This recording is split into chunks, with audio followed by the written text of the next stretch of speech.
Vamos a comenzar. Estoy. ¿Por qué no inicia el video?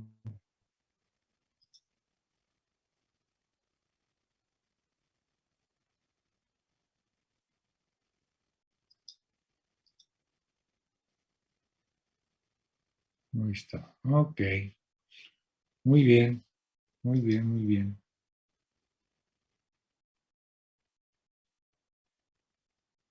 Está cargando el fondo. Ok. Muy bien. Muy bien, muy bien. Entonces, el último tema de este curso es justamente el de tromboembolia pulmonar. Les comentaba yo si lo habían visto en neumología. Bueno, porque efectivamente es un cuadro clínico que el problema, aunque se localiza sobre todo en pulmón, es un padecimiento vascular. Y entonces la tromboembolia pulmonar es un cuadro clínico que no es frecuente que se diagnostique. Sin embargo, hay características que hacen suponer que una persona, un paciente X, va a poder tener este problema por una serie de factores que hay que tomar en cuenta antes, ¿no? Y me refiero mucho a los pacientes que van a ser sometidos a cirugía. Este es un problema muy frecuente en pacientes que son sometidos a cirugía y van a ver ustedes cuál es la razón. Pero el hecho de conocer cuáles son las características en las que se presenta la tromboembolia pulmonar, bueno, pues eso permite que ustedes tengan una sospecha antes de la cirugía y digan, este paciente tiene muchas posibilidades de presentar tromboembolismo pulmonar. Bien, entonces vamos a comenzar comentando que su presentación clínica no siempre es tan característica como para hacer el diagnóstico. Muchos cuadros de tromboembolia pulmonar pasan desapercibidos. Y cuando esto sucede y el émbolo, el coágulo es de gran tamaño, entonces incluso las posibilidades de que esa persona fallezca son elevadas. Ustedes han oído de esas personas que toman un avión y el vuelo es de 16 horas. Por ejemplo, van a volar de la Ciudad de México a la ciudad de Múnich, en Alemania. Entonces se echan 16 horas en el avión. Y ustedes han oído hablar de esos casos donde al llegar a la ciudad de Múnich, hay un paciente que está muerto. ¿Eh? Y entonces ustedes dicen, ¿qué pasó? Bueno, pues todo el mundo va a decir, pues tuvo un infarto del miocardio. Pudiera ser eso, pero también pudiera ser que 16 horas sentado, ¿sí? En una persona que tiene factores de riesgo, esa persona lo que tuvo fue un tromboembolismo pulmonar. Claro que fue muy importante al grado de tener muerte súbita, ¿no? ¿Sí? Y vean ustedes, muchos casos ni siquiera se diagnostican hasta que no hacen la necropsia. Esa es la importancia de hacer estudios necrópticos. Fíjense que la otra vez estaba leyendo cuál era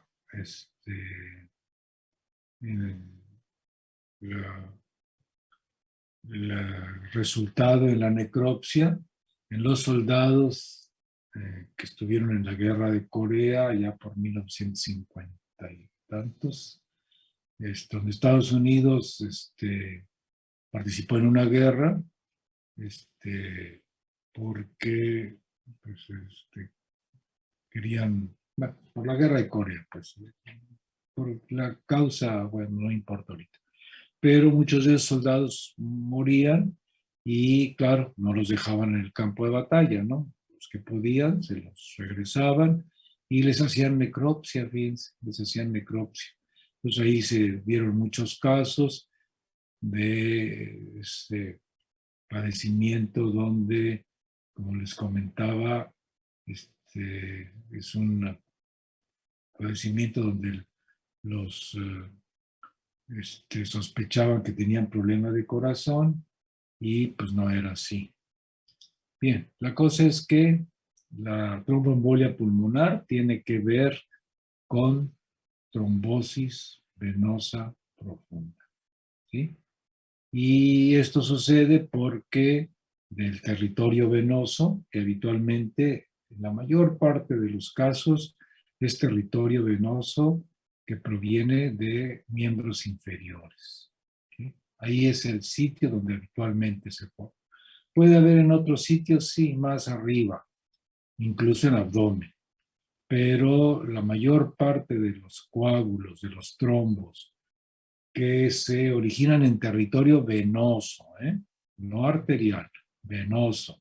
Y entonces, estos que se originan en territorio venoso, pues entonces van a llegar a la circulación pulmonar.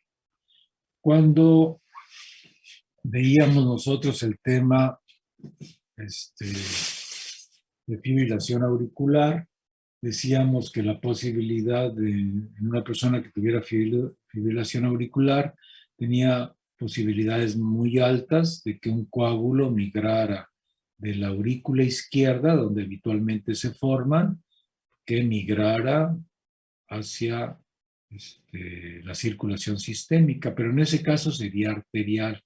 Entonces yo les preguntaba, ¿es posible que una persona que tiene fibrilación auricular y tiene un trombo en la aurícula izquierda haga tromboembolia pulmonar? Entonces ustedes se quedaban así como diciendo. Y claro, finalmente decían, no, no, no es posible. No es posible porque de la aurícula izquierda, ¿sí? No hay manera de que llegue a la circulación pulmonar, hablando de que esto llegara a la arteria pulmonar, porque ahí necesariamente tendría que pasar de la aurícula izquierda a las cavidades derechas.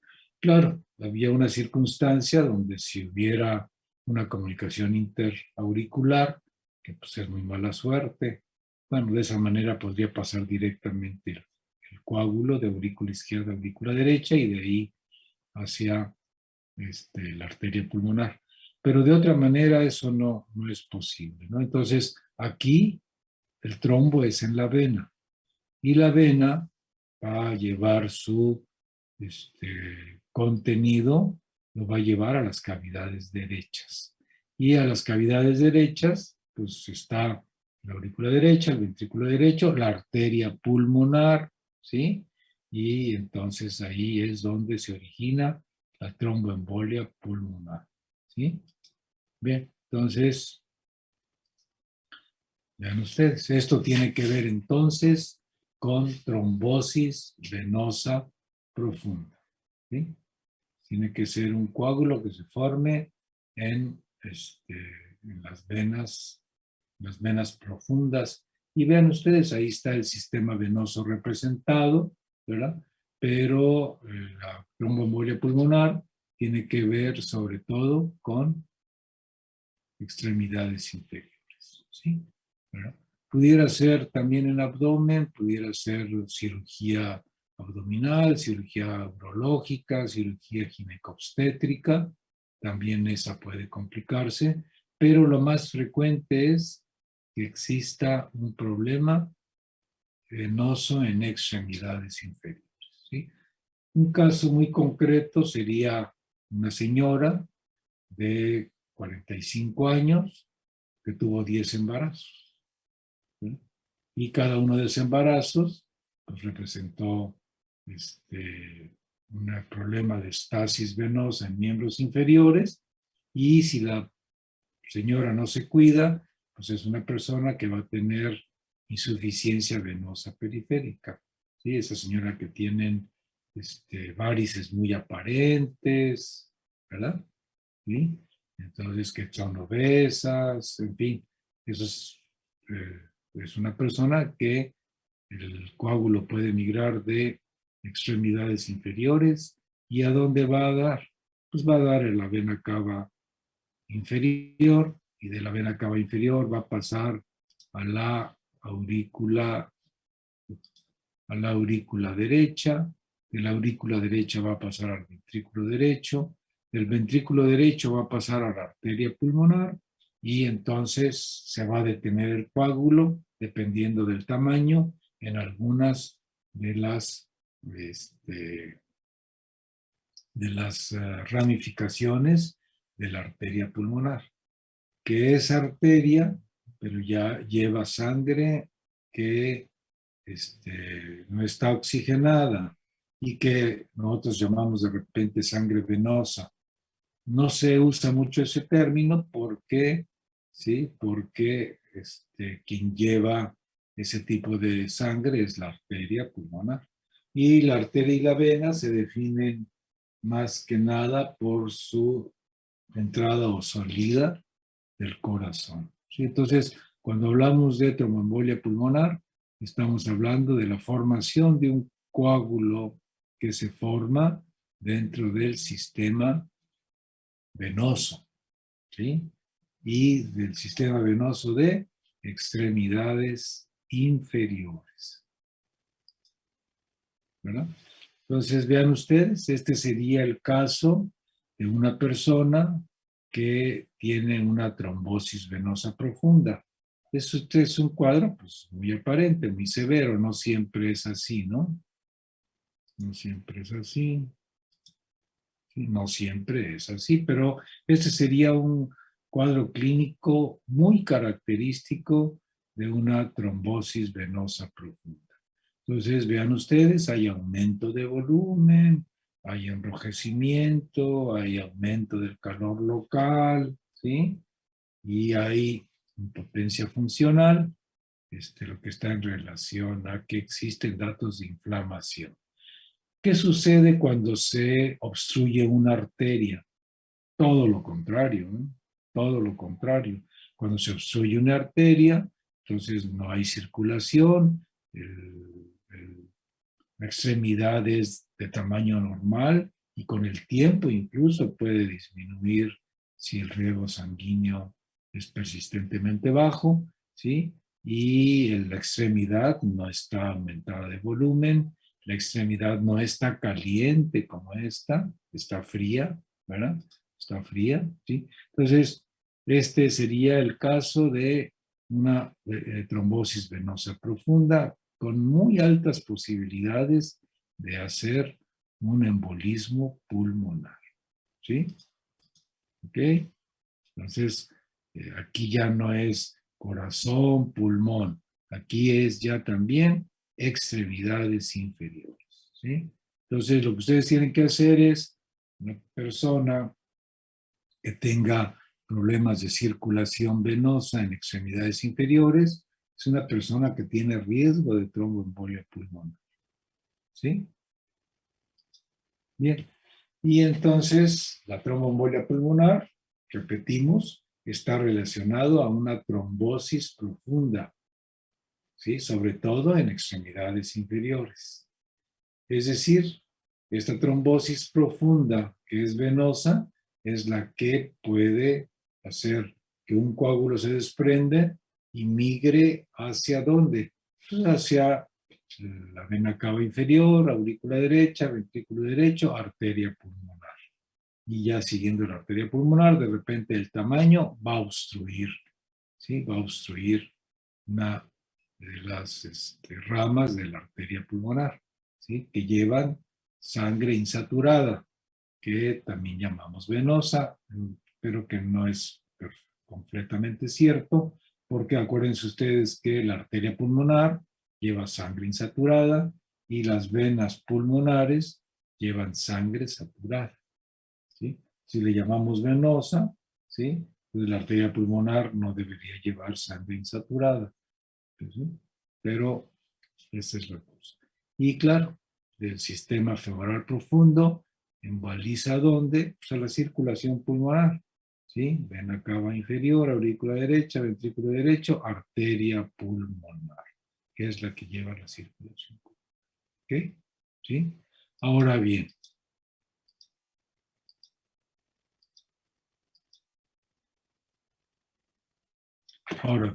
la evolución pudiera ser que ustedes tienen trombosis de venas profundas, ¿sí?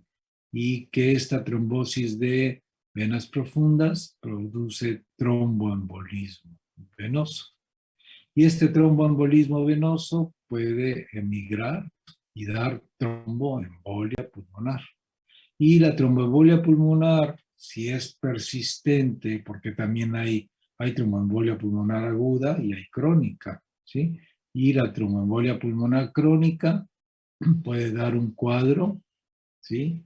Donde ustedes van a tener daño en el corazón consecutivo a esta obstrucción persistente de una rama de la arteria pulmonar. Se llama cardiopatía pulmonar hipertensiva aguda.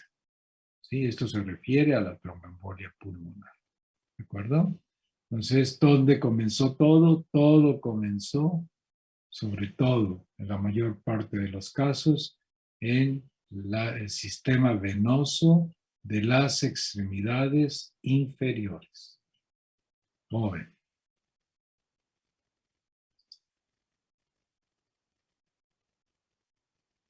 También se le llama cor pulmonale agudo. ¿Sí? O sea, la tromboembolia pulmonar puede dar un cor pulmonale agudo. ¿Qué necesitas para que tengas la formación de un trombo? Bueno, pues ustedes, la trombosis venosa. Bueno, pues ustedes ya saben que um,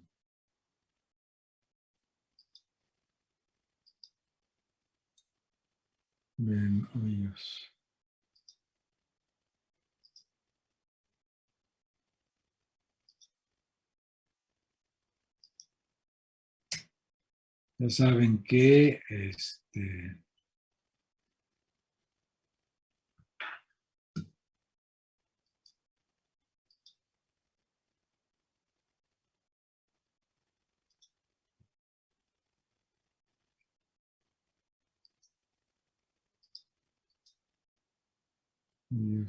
okay.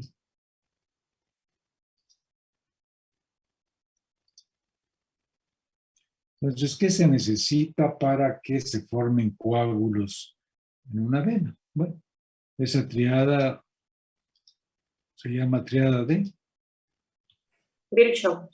Exactamente. Muy bien, ¿verdad? Entonces, si tú tienes problema de circulación venosa, porque tuviste 10 embarazos, porque eres obesa o obeso, porque no haces ejercicio, eres sedentario, ¿sí? Y entonces todo eso te da como efecto que la sangre se coagule fácilmente, ¿sí?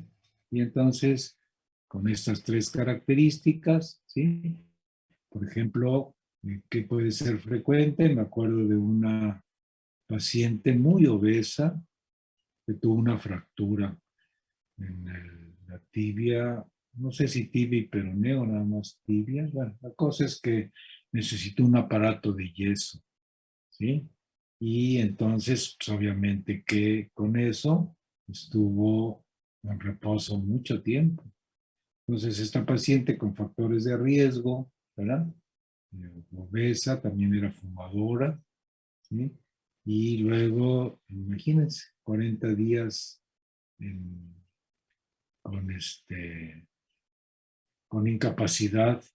Claro, ya al final pues comenzaba a movilizarse y a caminar, y un buen día saliendo de Vancomer, ahí de la Zapata, ¿sí? A medio camellón, ¡pum! Cayó muerta, cayó muerta. ¿Qué le pasó a ella? Tuvo tromboembolia pulmonar, pero de las grandes. Se llama tromboembolia pulmonar masiva y es causa de muerte súbita. ¿Sí? Entonces uno dice, ay, caray, pues ¿cómo es posible que suceda eso? si tú sabes que esa persona tiene mucho riesgo, pues tienes que cuidarla.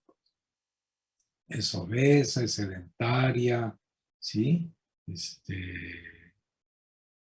Es fumadora, entonces pues tiene todo para que le suceda esto, ¿ok? Entonces, ¿qué quiere decir? Vean ustedes, 80-90% de los casos, el problema es un daño en las venas de extremidades inferiores. Entonces, ahora pues, hay que tener mucho cuidado con las piernas, ¿no? ¿Sí? ¿Qué necesitas para que no te suceda esto? Bueno, lo que necesitas es primero no tener sobrepeso ni obesidad, ¿verdad? Segundo es que te mantengas activo, que mejores la circulación venosa mediante, mediante el ejercicio para que el músculo, ¿sí? que haces con el ejercicio se esté contrayendo y eso favorezca la circulación, venciendo la gravedad, que es el problema en los miembros inferiores, ¿verdad? Entonces, y claro, si eres obeso, pues hay que controlar. Si fumas, pues hay que dejar de fumar. ¿Sí? Son factores de riesgo. ¿De acuerdo? Entonces, ¿sí? Y vean ustedes, la tromboembolia pulmonar puede pasar desapercibida muchas veces. Esa persona que se sube al avión después de 16 horas, este, llega muerto a Múnich, ¿sí? Pues lo que le pasó fue que por estasis mucho tiempo, por estasis mucho tiempo, entonces, ¿sí? Pero ahora, obviamente que en ese tipo de vuelos, pues de repente ahí sale y dice, a ver, mueva las piernas, y empiezan ahí, ¿no? Mueva las piernas, y súbalas, y esto, y lo otro, ¿sí?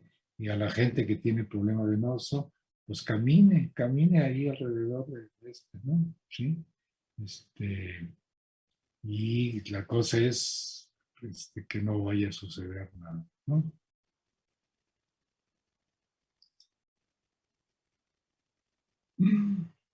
Ok.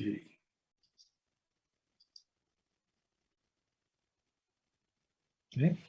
Entonces hay que cuidar mucho las piernas, ¿no? Hay que cuidarlas mucho porque el 95% de los coágulos provienen de extremidades inferiores. ¿Quién más podría ser? No, pues también podría ser este, de abdomen, ¿sí?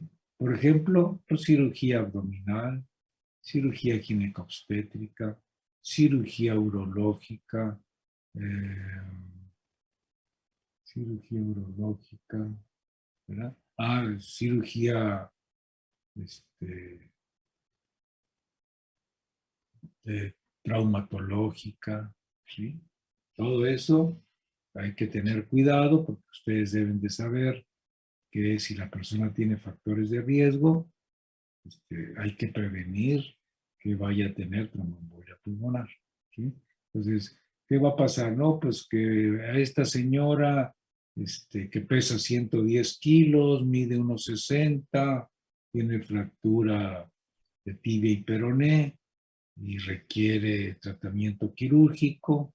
Entonces, esa persona, ustedes dicen, tiene muchas posibilidades de hacer tromboembolia pulmonar, ¿sí? Pues hay que cubrirla para que eso no suceda.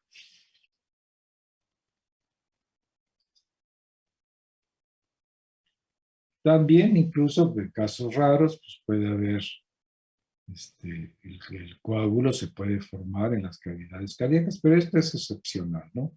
A diferencia de la fibrilación auricular, que puede dar coágulos de aurícula izquierda y que van a la circulación sistémica, no pueden ir a la circulación pulmonar, ¿sí? La fibrilación auricular no puede dar tromboembolia pulmonar, a menos que tenga una comunicación interauricular, ¿sí? De otra manera no se puede.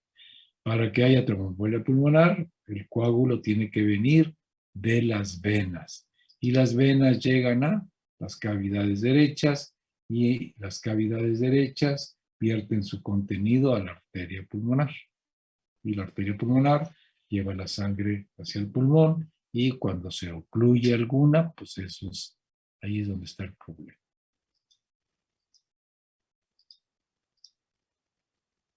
Ahora bien, si bien el diagnóstico de tromboembolia pulmonar pasa desapercibido muchas veces, lo que tú sí tienes que hacer es saber quiénes tienen peligro de hacer tromboembolia pulmonar, ¿sí? Sobre todo si los van a operar. ¿Sabes qué? ¿Qué le van a hacer? No, pues lo van a operar de un problema que tienen en el abdomen y ahí van a estar revisando y van a estar moviendo y van a estar, y ok, y esa persona va a ser sometida a una cirugía prolongada, ¿sí? Y esa cirugía va a requerir después de reposo prolongado en cama, no se va a poder movilizar pronto, ¿sí? Algunas personas en el posparto, ¿sí? Sobre todo si la señora tiene factores de riesgo, es su 10º embarazo, la señora está obesa, es fumadora, en fin, entonces, cuidado, ¿sí? Entonces, sí, es un factor predisponente. Y claro, también la edad avanzada, ¿verdad? ¿Ok? Entonces, bien, o sea, hacer el diagnóstico es difícil, pero hacer el diagnóstico es difícil, pero, pero saber quiénes pueden hacer tromboembolia pulmonar, pues más sencillo. Entonces tú tienes que saber, esta persona tiene factores de riesgo, hay que cuidarla para que no lo vaya a hacer, ¿sí? Oye, cirujano, vas a operar a tal persona, pero fíjate que tiene estas características. Cuidado, ¿sí? Cuidado, porque te puede ser tromboembolia pulmonar. ¿Así? Ok, está bueno, ¿qué hago? Oh, pues yo te voy a decir. Oye, ¿y por qué dices que tiene factores de riesgo para tromboembolia pulmonar? Pues porque tu cirugía va a durar como unas 2 o 3 horas, ¿no? Pues sí, mínimo. Ah, bueno. Y luego, ya que lo operes, esta señora va a tener que estar en reposo mucho tiempo, porque como lo vas a operar de una fractura, pues no se va a poder mover rápido, ¿verdad? No, pues sí, ok, está bueno. ¿Sí? O bien, esa persona, pues aparte de todo esto, tiene obesa, tiene edad avanzada, es fumadora, ¿sí? También, si va a ser sometida a cirugía urológica, cirugía traumatológica, aunque no la hagas cirugía, nada más con que le pongas, que la inmovilices en forma prolongada por una fractura que no requiere cirugía, pues ya esa inmovilidad prolongada, como en el caso de esta señora obesa que les digo que falleció súbitamente, estando ahí en el camellón de la Zapata, ¿sí? Entonces, ¿sí? Esto puede pasar. Y vean ustedes también, ¿sí? Algunos tipos de cáncer pueden acompañarse de tromboembolia pulmonar. Y vean ustedes, ¿sí? Miles de millones de mujeres en el mundo utilizan anticonceptivos orales, ¿no? Entonces, no es así como que... Pero claro, claro, si usas anticonceptivos orales, ya andas como por los 38, 40 años, eres obesa, eres fumadora, cuidado, cuidado, ¿sí? Cuidado.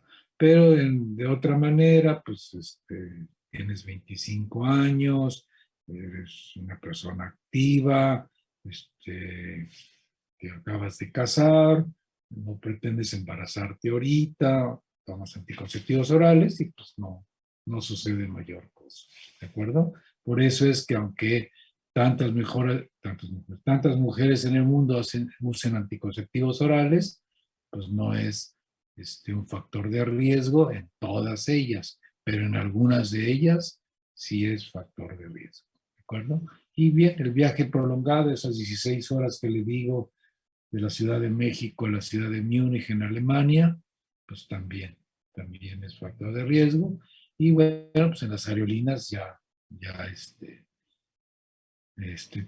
te ponen ahí, a ver, mueva los pies, haga así, haga así, esto, lo otro, ¿sí? Y, y mucha gente pues anda caminando ahí por los pasillos porque sabe que es riesgoso, ¿sí? Ahora, ¿qué le pasa a la gente que tiene tromboembolia pulmonar? Bueno, pues vea, tiene como síntomas, sobre todo, disnea, ¿sí? Y pueden tener dolor pleurítico que se caracteriza porque el dolor es más intenso cuando inspiras, ¿verdad? Y puedes tener tos, pero de ahí para abajo, pues ya no son muy frecuentes, ¿no? Las manifestaciones. Dolor, hemoptisis, palpitaciones, este, eh, hiperreactividad bronquial, dolor anginoso, pues ya son poco frecuentes. Lo que sí vas a ver frecuentemente es falta de aire y dolor con la inspiración, ¿sí? Entonces, pero esos datos pues son muy inespecíficos. Tú tienes que decir, esta señora que fue operada, que duró 5 horas en cirugía, que va a estar inmovilizada mucho tiempo, que lleva una semana en cama, ¿sí? Que tiene antecedentes de tabaquismo, tiene antecedentes de haber usado anticonceptivos orales, y si esa señora de repente te dice que le falta el aire, pues dices, esta persona tiene muchas posibilidades de tener tromboembolia pulmonar, ¿de acuerdo? ¿Sí? Pero los otros datos, aparte de la falta de aire y el dolor torácico con inspiración, pues los demás datos realmente son poco frecuentes, ¿sí? Doctor, Mande, estos pacientes también presentan signo de Levin. ¿qué sería? Cuando tienes mucho dolor y te agarras aquí el pecho. Ajá, vaya. De repente no te agarré. Tú dices la mano en garra. La mano Sí. en garra cuando tienes el dolor. No, porque este dolor más bien se presenta al respirar hondo o al toser, ¿sí? Es cuando tienes este dolor. Por eso se llama pleurítico, ¿verdad? No, en este no hay signo de Levin que de repente dije, ¿cuál es ese? Ok, pero sí tienes razón. Muy bien. Bien. Y bueno, la otra cosa es, si te falta el aire y estás respirando rápido, cuidado, ¿verdad? Yo me acuerdo de una paciente que era muy chaparrita, muy gordita, muy simpática la señora, era hipertensa y yo la veía por hipertensión. Y un buen día me la mandó a valoración cardiovascular el ginecólogo, el ginecobstetra, porque le iba a hacer una histerectomía. Entonces ya le hice esta y le puse. ¿Sí? La paciente tiene posibilidades altas de hacer tromboembolia pulmonar, hay que estar vigilando. Bien, y ya, nada más puse eso y una vez, ya a los días, se me olvidó que le iban a operar y todo, y fui a ver a otra paciente hace muchos años. Fui a ver a otra paciente y cuando iba pasando por un cuarto, estaba abierta la puerta y estaba la señora. Y me dijo, doctor, ¿qué pasó? Sí, pues ya me operaron y no sé qué. Y le digo, oye, por qué está respirando tan rápido?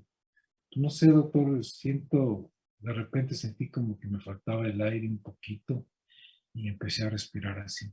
Caray, caray, ¿sí? Entonces, muy frecuentemente, ¿sí? La taquipnea y la disnea, ¿sí? son manifestaciones de tromboembolia pulmonar. ¿Sí? Esta señora no refería dolor, únicamente, ¿sí? Tenía eso y también estaba taquicárdica, ¿verdad? Entonces, hablé con el ginecólogo, dije, doctor, fíjese que su paciente tiene tromboembolia pulmonar. Me dice, no, qué raro, me dice a mí, nunca me había sucedido eso. Le digo, pero a mí sí, doctor, porque estos pacientes pues, pasan a evaluación preoperatoria y todo. Y entonces, vean ustedes, ¿sí? Paciente posoperada, le falta el aire y tiene taquipnea. Ya con eso, ustedes tienen datos para pensar en tromboembolia pulmonar. De ahí para abajo, ya las manifestaciones son poco frecuentes, incluso la fiebre, ¿sí? Entonces, es el dolor, taquicardia, este es cuarto ruido, ¿verdad? El segundo ruido pulmonar intenso, que habla de hipertensión pulmonar, y fiebre. Estos ya son raros.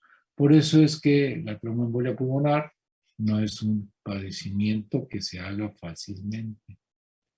Y rarísimo que hagan cianosis. Bien.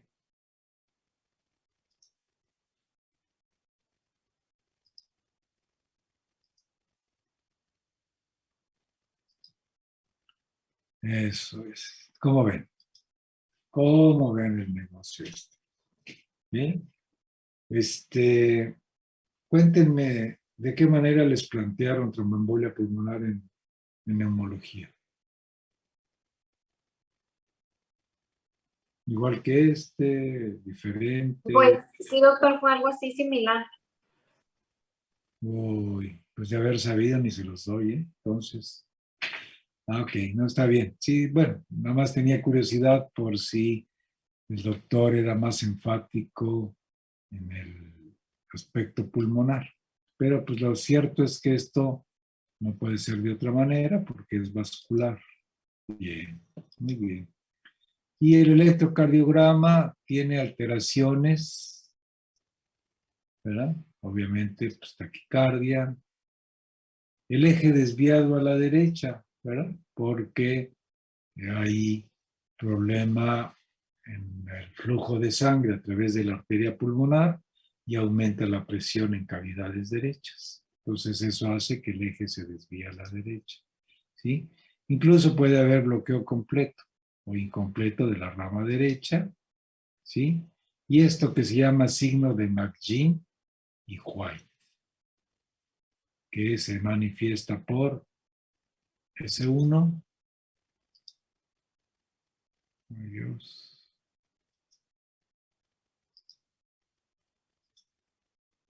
S1, S1, Q3, Q3, T3, ¿verdad? ¿Qué quiere decir esto? Que hay onda S en D1, que hay onda Q en D3 y que la T está invertida en D3. Signo de McGinn y White. Ah, caray. Y eso, no, pues eso es raro. Es raro, pero cuando sucede, te puede ayudar mucho. ¿Y cómo se ve? ¿Cómo se ve? Pues se ve así, mira. Vamos a hacerlo más grande. S1, este es D1, R, S, S1. Luego te vas a D3, entonces Q,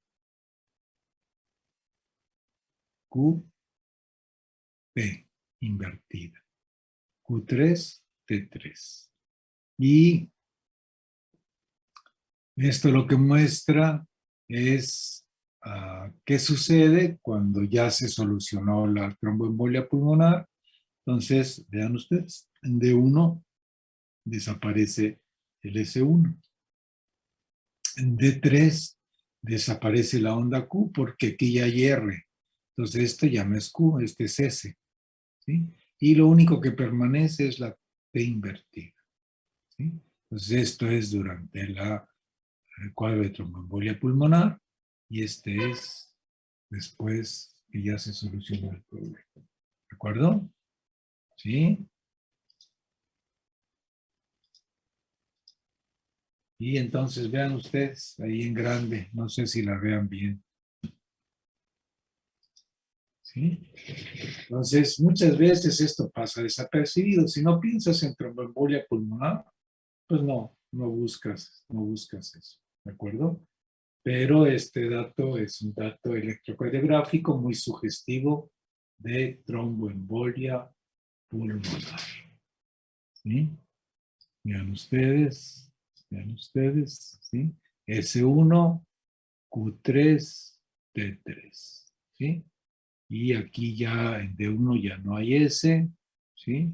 Y aquí ya no hay onda Q, aquí ya hay onda R. Aquí es Q, aquí es R, S. La T sí permanece invertida, ¿sí? Bueno, para que sepan ustedes que hay datos electrocardiográficos y que pues, no son para nada. Si no piensas en eso, no los encuentras. La radiografía de tórax puede ser normal o tener elevación del hemidiafragma con la existencia de una opacidad basal. Acuérdense ustedes que la tromboembolia pulmonar es vascular y los pulmones están más perfundidos en las zonas basales, están más aireados en las zonas apicales.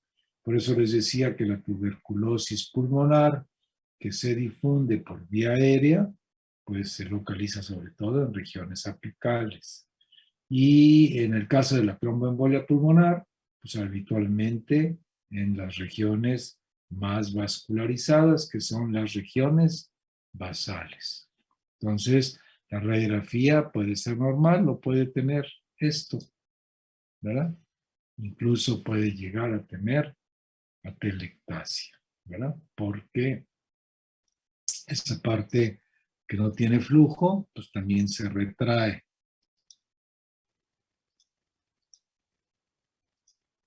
El ecocardiograma, pues va a haber crecimiento del ventrículo derecho, que es agudo, ¿sí? Y van a encontrar que hay hipertensión en la arteria pulmonar. ¿Sí? No me voy a meter, pero bueno, sepan ustedes que en el ecocardiograma es posible, sí es posible, pero no es el diagnóstico así definitivo, ¿no? O sea, te puede apoyar. Por eso es que tantos casos de tromboembolia pulmonar no puedes asegurarlos o incluso no los diagnosticas. La gasometría puede ser normal o puede tener hipoxemia e hipercapnia, ¿sí? Pero si es normal, eso no quiere decir que no hay tromboembolia pulmonar. Entonces vean ustedes, por eso es tan difícil hacer el diagnóstico, porque son muchos los datos, pero no hay datos específicos, ¿verdad?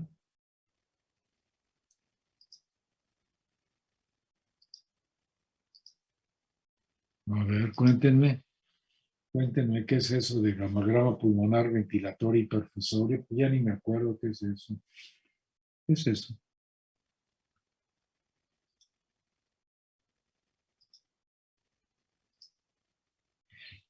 ¿Qué es eso? A ver, ¿cómo les dijeron que se hace un gamagrama de ese tipo? Ventilatorio y perfusorio.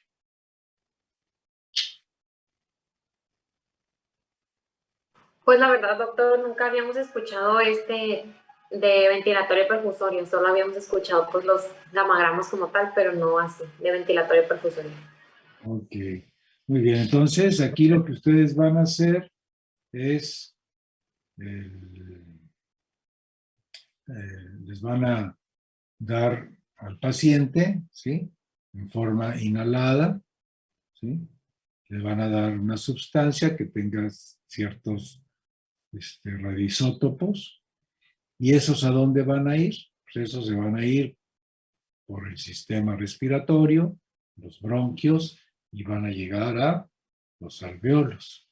Si todo eso está íntegro, ¿sí? Si tu tráquea, tus bronquios, tus bronquiolos, tus alveolos están íntegros, entonces eso que tú respiras se va a difundir, ¿sí? En todos los pulmones.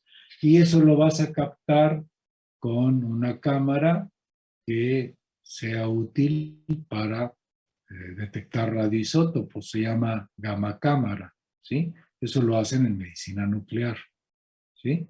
Entonces eso es. Y por otro lado, ¿sí? Ese es ventilatorio.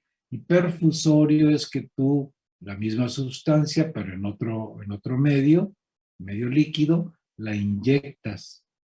Y entonces, ¿a dónde va a dar? La inyectas en la vena. Entonces, esa va a dar hacia las cavidades derechas y va a llegar a la circulación pulmonar, ¿sí? ¿Qué vas a ver tú? Cómo ventila y cómo perfunde, ¿sí? ¿Qué pasa en la tromboembolia pulmonar?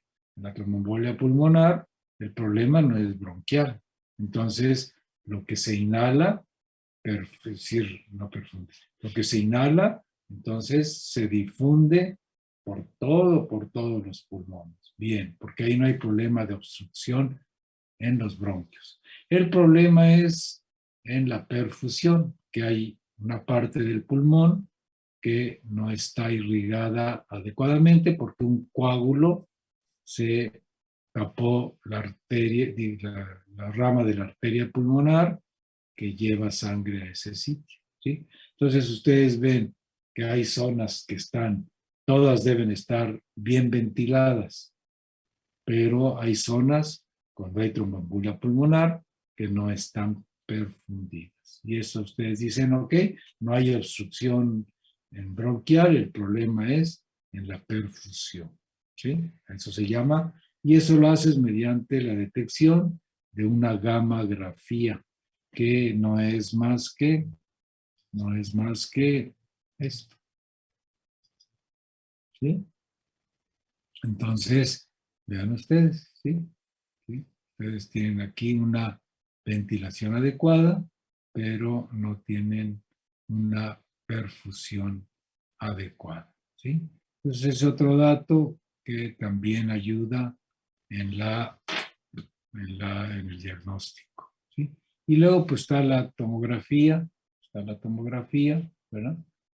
Que también esa pues les puede dar mucho más datos y para que ustedes hagan diagnóstico de tromboembolia pulmonar, pues como todo en la vida, existe una manera de darle puntuación y ustedes en base a eso decir, ok, sí, tengo signos y síntomas de trombosis venosa profunda, trombosis venosa profunda, ¿sí? Y el cuadro clínico que tiene mi paciente, que tiene trombosis venosa profunda, que tiene taquicardia, que tiene disnea de instalación súbita, a lo mejor también tiene dolor que aumenta con la inspiración profunda o con la tos. Entonces yo digo, bueno, pues el diagnóstico más probable es que sea tromboembolia pulmonar, ¿sí? Y luego si mi paciente está inmovilizado o ha sido sometido a cirugía, si cursa con taquicardia, si ya antes ha tenido tromboembolia pulmonar o trombosis venosa profunda, ¿sí? Si tiene octisis, tiene enfermedad neoplásica, entonces tú le das puntuación de acuerdo al protocolo de Wells.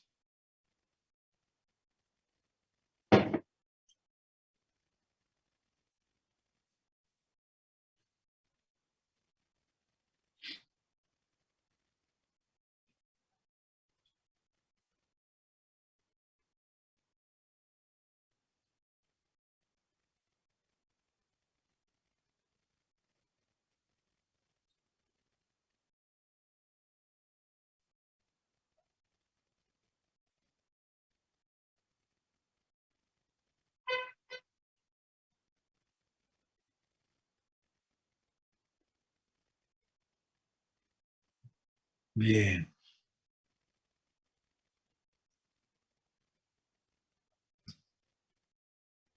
Bien, y entonces vean ustedes, ¿sí?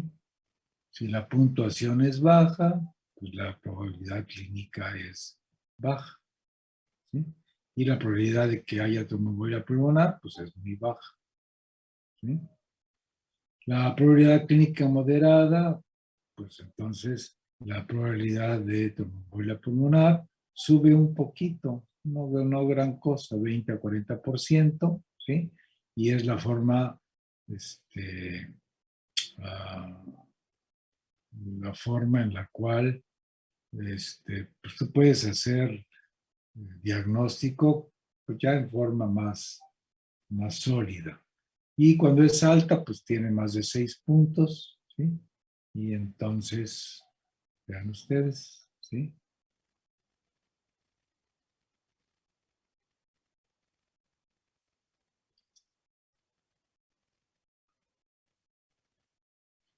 Pero todavía tienes tú otra posibilidad.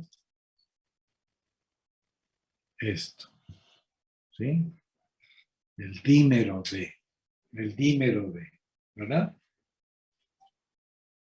Vean ustedes, si el dímero D es negativo, pues es muy poco probable que sea tromboembolia pulmonar. Entonces, caray, pues qué bueno que hay un examen de laboratorio de ese tipo, ¿verdad? Bien. Déjame ver.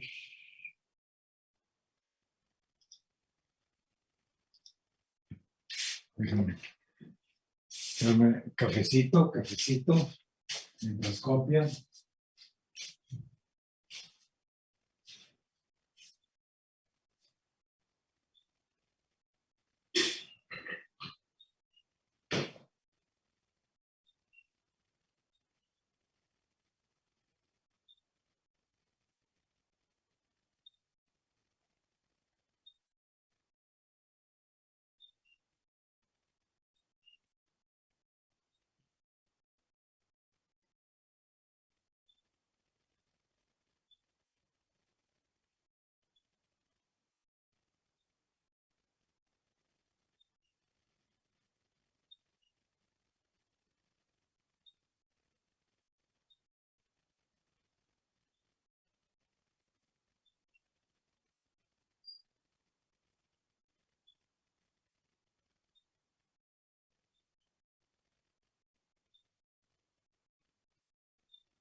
Bien.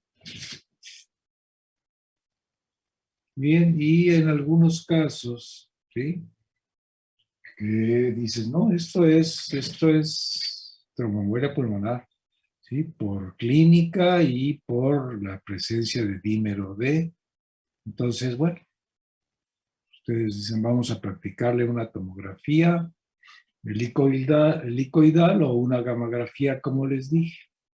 Entonces ustedes dicen, una tomografía helicoidal, ¿qué es eso? Bueno, entonces es esto. La tomografía pues se hace como se hacen todas las tomografías, ¿sí? Y solamente que se llama helicoidal porque la máquina de rayos X está programada para que la exploración se haga en forma de espiral, ¿sí? Y así no se te pasen datos. Entonces, más o menos sería esta, ¿sí? Así sería, ¿sí? Y por eso es que la imagen que resulta de eso, pues parece como si fuera un registro continuo, ¿sí? Ustedes van viendo así, de arriba hacia abajo, perfectamente, van viendo toda la estructura, en este caso, pues, pulmonar, ¿sí? A eso se refiere, ¿no? Con una gamografía helicoidal. ¿Cuál es el tratamiento? Bueno, pues tratamiento de heparina, que puede ser no fraccionada, ¿sí?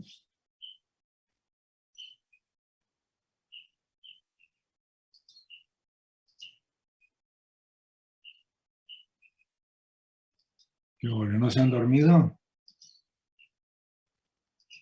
No se han dormido porque hasta a mí se me está haciendo aburrido esto. Ok. Bien, tratamiento. La heparina no fraccionada, que es muy barata, pero pues prácticamente ahora se usa heparina fraccionada, ¿sí? ¿Verdad? Que que es muy cara, 10 veces más cara, pero no necesitan estarle midiendo tiempo de tromboplastina parcial, ¿sí? Eso sí es bien importante, ¿eh? Pregunta de examen, ¿sí?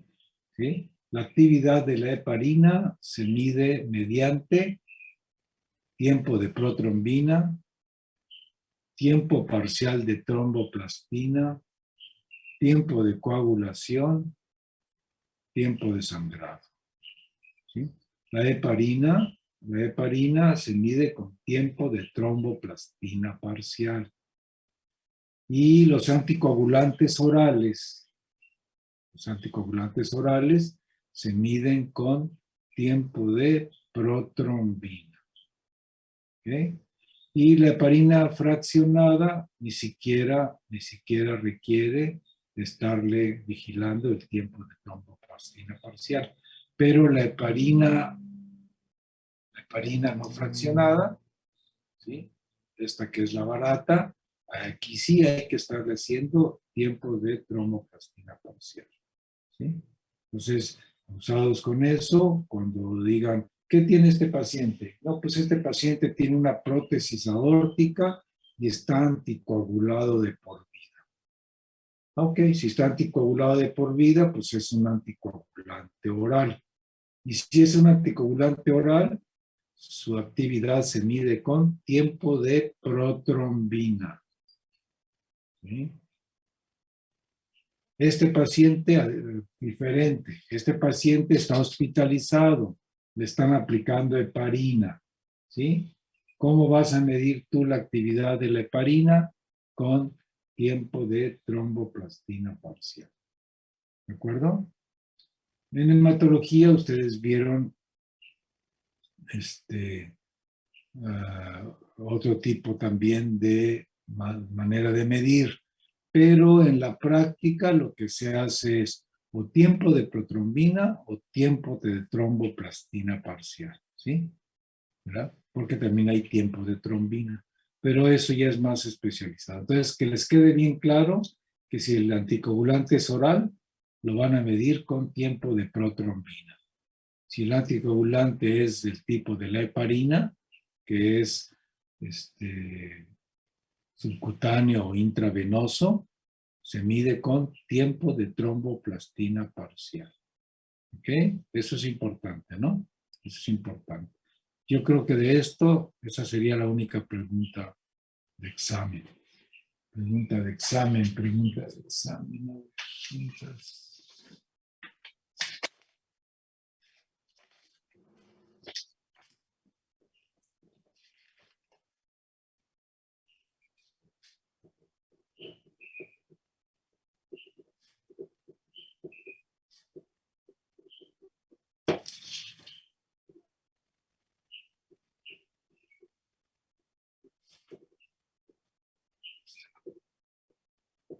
Ok.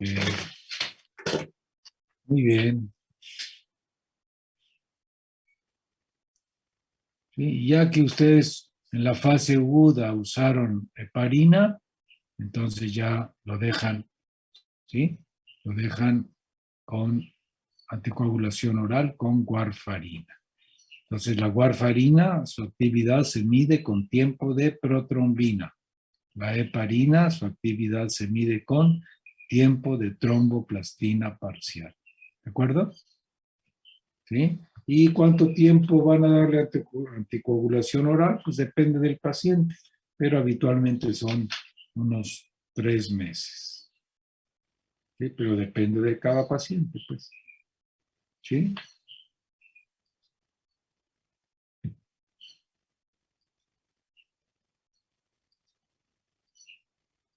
Pero bueno, en algunos casos, esto sí ya es mucho más especializado, pues hay que dar también, como en el caso del infarto del miocardio, ¿sí? Pues pueden usar ustedes tratamiento fibrinolítico, ¿verdad? Pero esto ya es nada más para que ustedes lo sepan, ¿no? No es algo que es, les digo, es algo que se hace pues, en lugares muy especializados, en terapia intensiva, etcétera, ¿no? ¿Sí?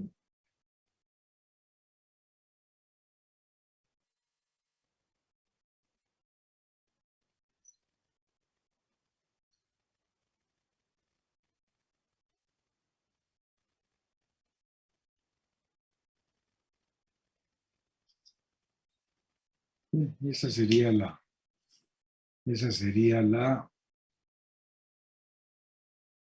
bibliografía, ¿de acuerdo?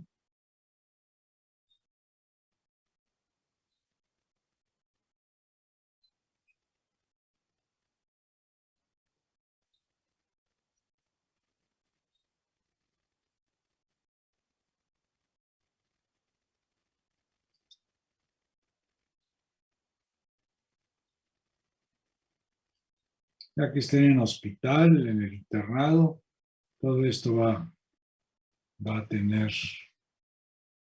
más claridad, ¿ok?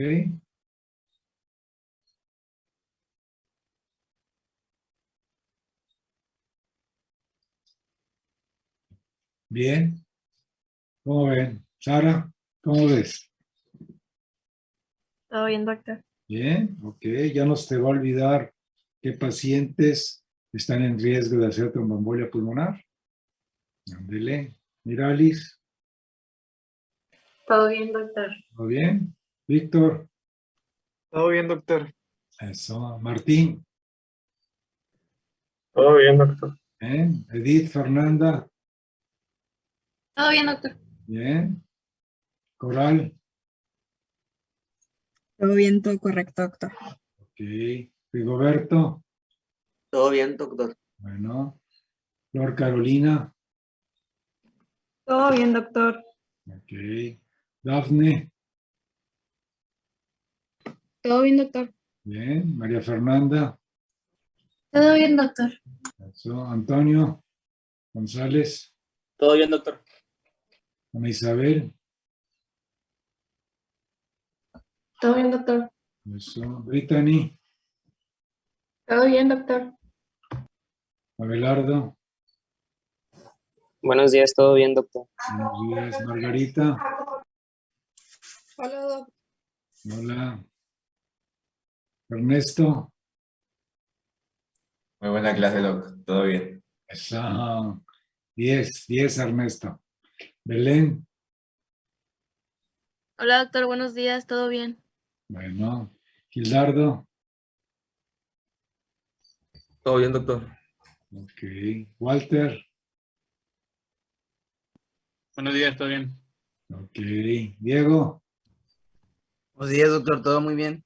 ok, Antonio, Yo sí tengo una duda, doctor.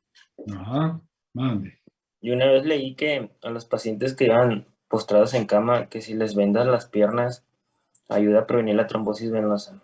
pero también leí que en otra parte que no ayudaba en nada. No sé usted qué opine. Sí, la verdad es que antes era una práctica muy usual el vendaje de extremidades inferiores. El problema es que si aprietas de más, Antonio, sale perjudicial, ¿no? Esto es en base a que las personas que andan deambulando les sugieren, las que tienen problema de insuficiencia venosa periférica, que usen medias elásticas, ¿verdad?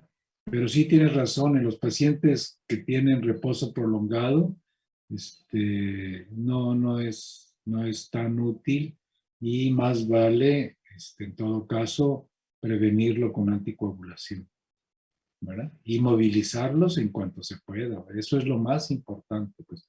Por eso es que ustedes ahora van a ver que un infarto agudo del miocardio, que antes duraban hasta 15 días en cama, ahora no. Ahora en cuanto el paciente está en condiciones, lo sientan a veces a las 24, 48 horas del infarto, ¿no?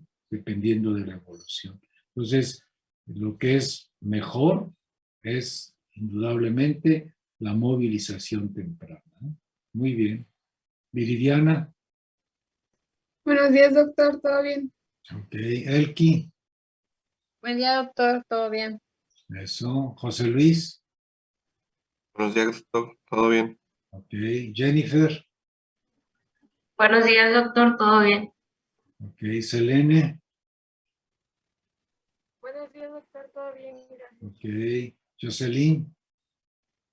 Todo bien, doctor. Gracias. Bien, ok. Luisa Fernanda. Bien, doctor. Bien. Jair. Todo bien, doctor. Ok. Francisco Uriarte. ¿Todo bien, doctor? Bien. Sebastián. Marisbet. Todo bien, doctor. Gracias. Ok. Flor Natalie. Buenos días, ¿todo bien, doctor? Ok. José Eduardo. Buenos días, doctor. ¿Todo bien? Eso. Lenin. Buen día, doctor. ¿Todo bien? Leobardo. Leobardo ya lo había dicho, ¿verdad? Buenos días, doctor. No, todo bien. ¿Todo bien? Ok. Muy bien.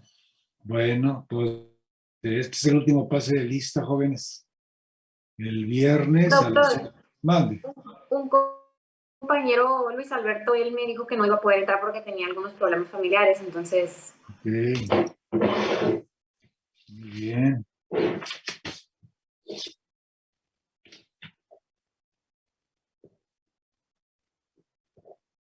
Ok, y las... Ah, no, pues sí está Flor Natalie.